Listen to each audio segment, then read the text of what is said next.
There is a specific sound a human being makes when their entire worldview creates a collision course with instant, stinging reality.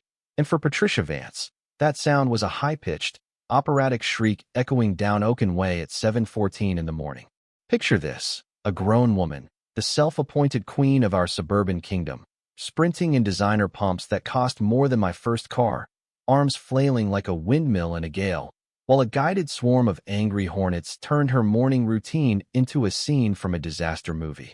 As neighbors spilled out of their front doors, coffee mugs suspended halfway to their mouths in disbelief, I stood behind my window blinds, sipping my own dark roast, watching the chaos unfold with the calm, calculated satisfaction of a man who had just watched a complex equation resolve itself perfectly.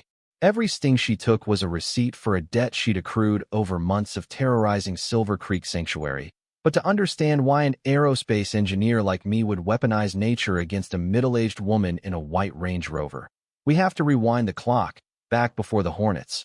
Back to the day I thought moving to the Nevada suburbs was going to be the peaceful final chapter of my life. 6 months ago, I was looking for a clean slate, fleeing the wreckage of a 20-year marriage, and looking for a place where the only thing I had to manage was the humidity levels in my cigar humidor. I'm Elias Thorne, and for 3 decades, I designed guidance chips for ballistic systems. My job was ensuring that expensive things hit their targets within a margin of error smaller than a human hair. So naturally, I crave order, logic, and quiet. Silver Creek Sanctuary promised all of that. A desert oasis of stucco and palm trees where the biggest scandal should have been someone leaving their trash cans out too long. But I hadn't factored in Patricia Vance, a woman who treated the Homeowners Association bylaws not as guidelines, but as a religious text for a cult of one. She was 50-something, with a chemically stiffened blonde bob that defied gravity and a smile that didn't quite reach her eyes, driving her pristine SUV through the streets like a feudal lord surveying her serfs. The nightmare began subtly, as these things always do, with a knock on my door 3 days after I unpacked my last box, revealing Patricia holding a clipboard like a weapon, her eyes scanning my drought-resistant xeriscaping with the scrutiny of a forensic accountant. "Welcome to Silver Creek, Mr. Thorne," she said, her voice dripping with that passive-aggressive sweetness that signals danger. "I'm the HOA president, and while we appreciate individuality, your choice of gravel is a bit industrial for our aesthetic." A statement that was my first clue that this wasn't about property values. It was about dominance. "I'm an engineer," I read the fine print for fun, so I knew my yard was compliant. But I didn't realize that Patricia didn't operate on logic. She operated on the adrenaline rush of control, a high she chased by nitpicking violations, and, as I would soon discover, treating our front porches like her personal Amazon fulfillment center. It started with a missing package containing a specialized cooling fan for my server rack, $50 gone, which I chalked up to bad luck, but then a set of vintage chaotic pendulum components vanished, followed by $300 worth of titanium filament. And when you steal from an engineer, you aren't just taking property, you are disrupting a system. I installed a discreet Sentinel-eye doorbell camera, nothing flashy, just enough to gather data, and the pattern that emerged was staggering in its audacity. The footage showed packages disappearing only on Tuesdays and Thursdays, specifically between the hours of 9 and 11, times when Patricia's husband, Robert Vance, was out of town on his vague consulting trips, and the thief wasn't some hooded teenager running through yards. It was Patricia herself. She didn't rush, she shopped, lifting boxes, shaking them, weighing the contents with the practiced hand of a seasoned merchant before deciding if they were worthy of her trunk. The day I caught her live was a moment of pure, crystalline clarity. I was coding in my office when the alert chimed, and I watched on my monitor as she hefted a box of microcontrollers worth $400. So I threw open the front door and stepped out. "Excuse me, Patricia, I believe that's mine," I called out, my voice steady, and for a split second, she froze, clutching the box to her chest, before that terrifying, plastic smile snapped back into place. "Elias, thank goodness you're home," she lied, not even blinking. "I was just securing this for you. We've had reports of porch pirates, and as president, I take package safety very personally." A lie so bold, so easily disproven by the fact that she was walking toward her car, not my door, that it actually impressed me with its sociopathy. I took the box back, staring her down, letting her know that I knew, but instead of retreating, she declared war. 2 days later, the first fine arrived in my mailbox, a citation for unapproved exterior modifications regarding my xeriscaping, demanding $50 a day until I replaced the gravel with sod, a direct violation of the water conservation statutes she claimed to uphold. I pulled the community records, digging through 3 years of architectural committee minutes, and found that 3 other houses, including Patricia's best friend Elena Russo on Cypress Court, had the exact same landscaping approved without comment. I printed everything, creating a dossier of hypocrisy, and marched into the next board meeting, slapping down photos, timestamps, and state statutes that protect drought-resistant yards in Nevada. The committee chair, a timid man named Arthur Pennyworth who looked like he was perpetually apologizing for his own existence, reviewed my evidence and mumbled that the violation should be dismissed, causing Patricia to turn a shade of purple I've only seen in bruised fruit. She couldn't argue with the data, so she pivoted, sending me a new fine the next week for non-conforming window shades, attacking the standard white blinds that came with the house. That was the moment I realized this wasn't about rules, it was a siege, and Patricia had decided that I was the barbarian at the gate who needed to be broken. But she made the critical error of assuming I was just another retiree with too much time, not realizing she was picking a fight with a man who spent his career solving impossible problems with aggressive mathematics. I began showing up to every HOA meeting, turning the boring, beige community center into a courtroom, questioning every vague expense, demanding minutes that were never posted, and slowly, the room started to fill up as other residents, emboldened by my resistance, started whispering their own horror stories.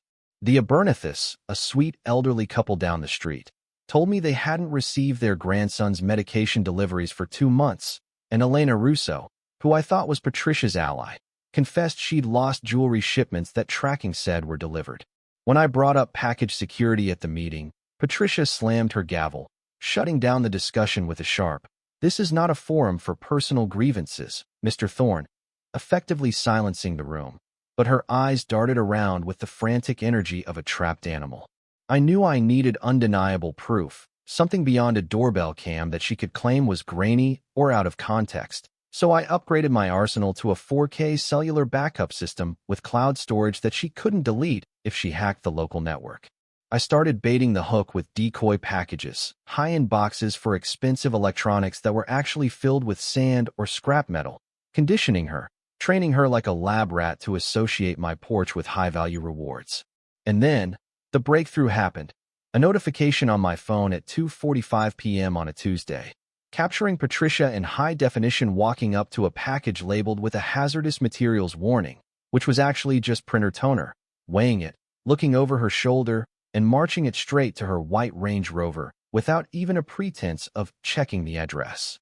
That footage was a smoking gun, a felony recorded in crystal clear resolution, capturing not just the theft but the entitlement, the way she tossed my property onto her leather seats like she was tossing a gum wrapper.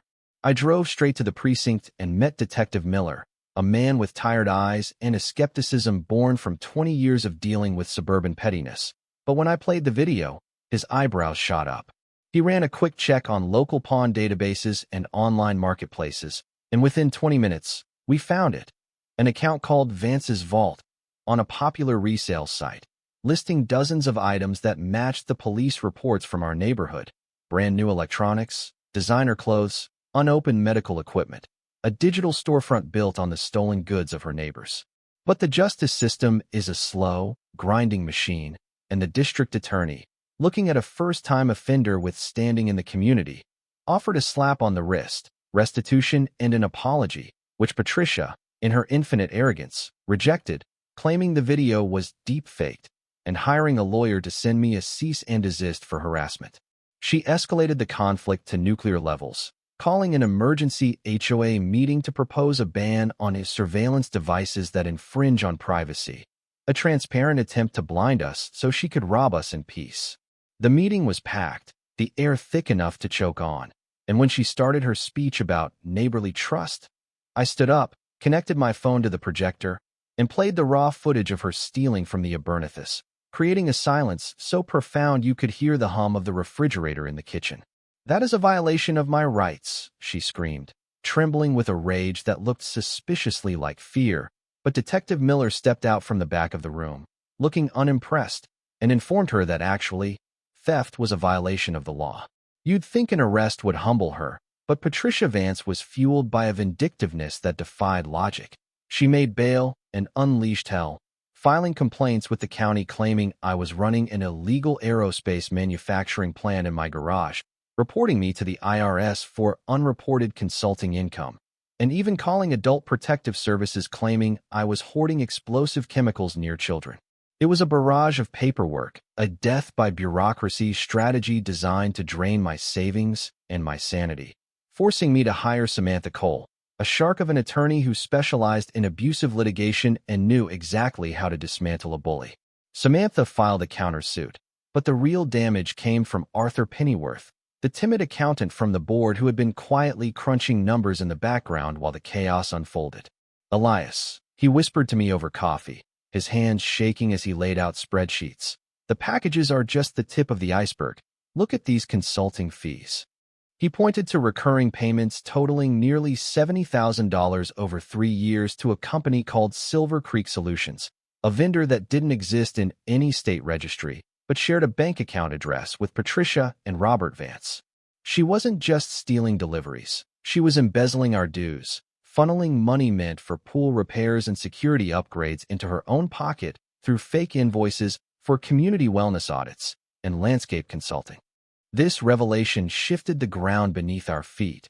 We weren't dealing with a kleptomaniac. We were dealing with a felonious enterprise running a racket out of the community center. Patricia must have sensed the walls closing in because her behavior became erratic. She stopped her power walks. The Range Rover stayed in the garage. And then, in a moment of pure desperation, she cornered Arthur in the produce section of the local grocery store. She tried to bribe him, offering $15,000 cash if he would correct his analysis of the budget, a conversation Arthur, bless his paranoid heart, recorded on his phone.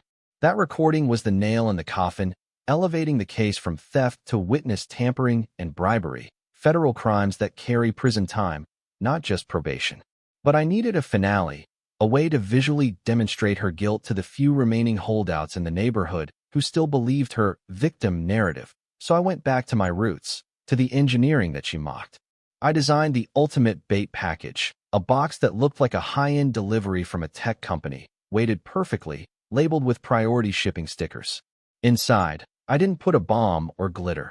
I built a multi-stage containment unit housing a GPS tracker with millisecond latency for wide-angle microcameras, a microphone, and a solenoid-activated release chamber containing a swarm of non-lethal but extremely aggressive hornets sourced from a professional pest control contact. The plan was simple yet elegant. The GPS would detect when the package moved more than 50 feet from my porch, triggering a 60-second countdown, giving Patricia just enough time to get comfortably inside her getaway vehicle before the payload was deployed. This wasn't just revenge, it was a kinetic demonstration of cause and effect, a way to strip away the veneer of the respectable HOA president and reveal the frantic, greedy criminal underneath. I coordinated with Elena and the Abernathists to have cameras ready, turning the neighborhood into a surveillance grid, ensuring that when the moment came, there would be nowhere for her to hide from the truth. On the morning of the trap, Patricia played her final card, filing a restraining order against me claiming I was stalking her, a move that backfired when Elena's security cameras caught Patricia throwing a brick through her own window the night before to manufacture evidence.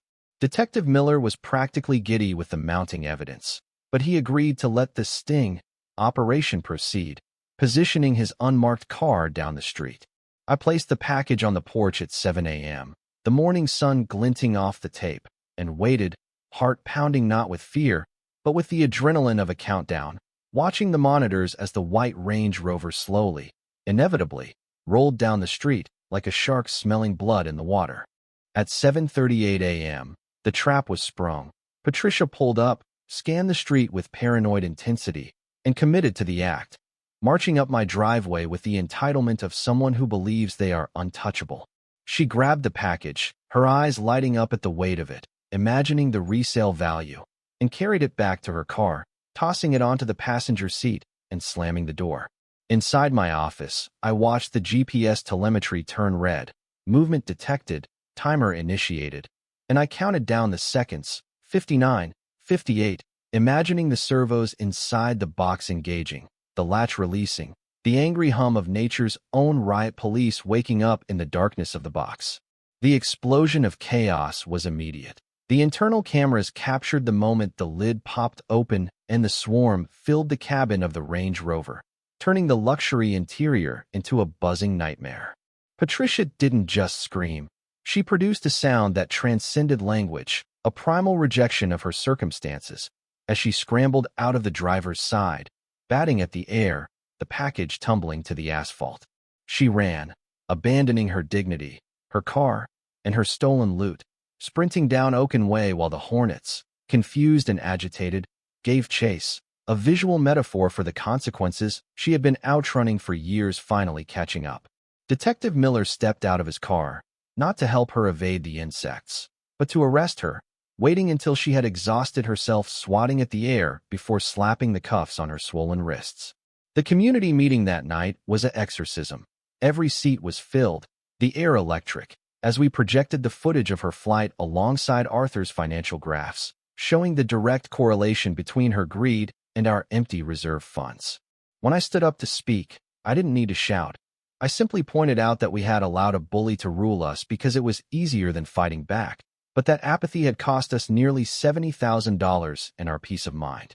The fallout was total. Patricia pleaded guilty to multiple counts of grand larceny, embezzlement, and witness tampering to avoid a trial that would have humiliated her further, receiving 2 years in state prison and a restitution order that forced the sale of her home and that beloved Range Rover. Robert Vance got probation for conspiracy, and both were banned for life from holding any position of authority in any organization in the state. Silver Creek Sanctuary healed. The bylaws were rewritten to ensure transparency. Arthur took over the finances with obsessive honesty, and I found myself not just as the engineer guy, but as a friend to neighbors I had previously ignored. Standing here today, watching the sun set over a neighborhood that finally feels like the sanctuary it promised to be, I have to ask myself, and you, was the Hornet trap too far? Is it ethical to meet psychological violence and financial ruin with physical pain and public humiliation? Or is that simply the only language a person like Patricia Vance understands? We often talk about taking the high road, but sometimes the high road just gives the bad guys a better vantage point to shoot from, and maybe, just maybe, true justice requires a little bit of sting to make the lesson stick.